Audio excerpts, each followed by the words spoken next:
Hey chaps, on the topic of the Oblivion Remastered, do you think this is partly a testbed for future Bethesda games? Not just remasters, but mainline new releases. I'm wondering if they're looking for a way to focus their internal creation engine development on improving AI physics, etc. Maybe even finding a way to more effectively stream their worlds and eliminate or minimize loading screens. If they can trust the latest version of Unreal to push new features on the graphics front, then maybe that frees them up to focus creation engine development time on what makes their games unique without investing massive amounts of time developing their own nanite equivalent, for example. Curious what you think, and hope you guys have a good one. Well, that's an interesting question, isn't it? Because there have been examples where developers have done exactly that. I guess the first one that springs to mind for me would be Housemarque with Returnal.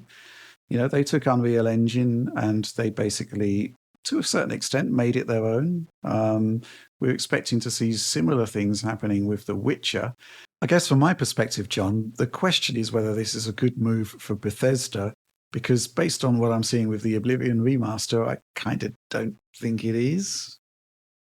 So yeah, that's an interesting question, but fundamentally, the Oblivion remaster is still limited by the bones of the creation engine, right? Everything's still segmented up into different sections.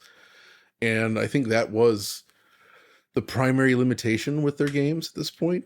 When you look at Starfield, I would say that the rendering really isn't a problem. They did great work in terms of overhauling the rendering side of things. The game looks beautiful.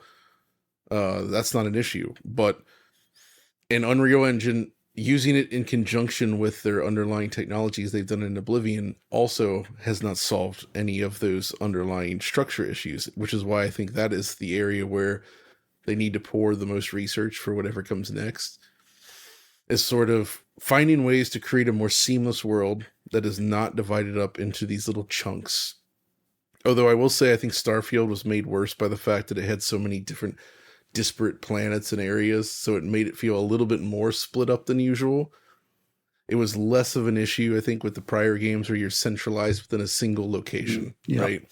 And the loading typically only occurred when moving between interiors and exteriors. But still, I would like to see if they can find a way to unify all that. I think traditionally, maybe the problem has been that the interior structures didn't necessarily match the exterior design. You know what I mean? Like the space itself does not align correctly, and they kind of designed them separately. So designing them all as a singular cohesive whole definitely would introduce some new challenges into it as well, in addition to managing all of the different objects and the persistence of everything. So the way their games work does definitely create some challenges that I think most other games don't face. And even though the Unreal situation is interesting and how they were able to maintain the creation engine stuff while embracing the Unreal rendering side, it doesn't fundamentally fix the limitations, right? Plus, it's extremely freaking heavy, as we found, compared to Starfield, right? Like it hammers every platform pretty hard. So Yeah. Oliver? I'd concur with John here. I think in Oblivion it gives mixed results, where the graphics seem great, to me at least. I mean, I've only barely played it, but I think it seems quite terrific from everything that I've seen online. But in terms of the performance, it's really questionable. I think the console performance is in a bit of a state, and the PC performance seems very questionable, outside of maybe like abusing frame gen and pushing that out. Maybe you can get an okay experience, but in general, it does not seem to operate very well, especially on lower end CPUs. And Starfield is already, like John said, it's already a good looking game. And don't expect this is stasis for the creation engine either. They're going to push that engine further, I'm sure, for Elder Scrolls 6, presuming they do stick with creation engine for the rendering side of things.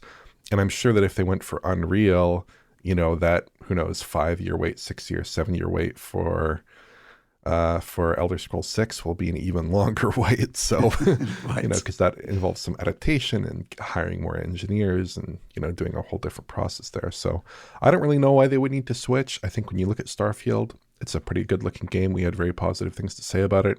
Performance, I mean, it's not amazing in like Aquila or Jemison, New Atlantis, these places, but certainly in general, it's a much better performer than everything that I've seen from the Oblivion remake, and I think that's a positive thing.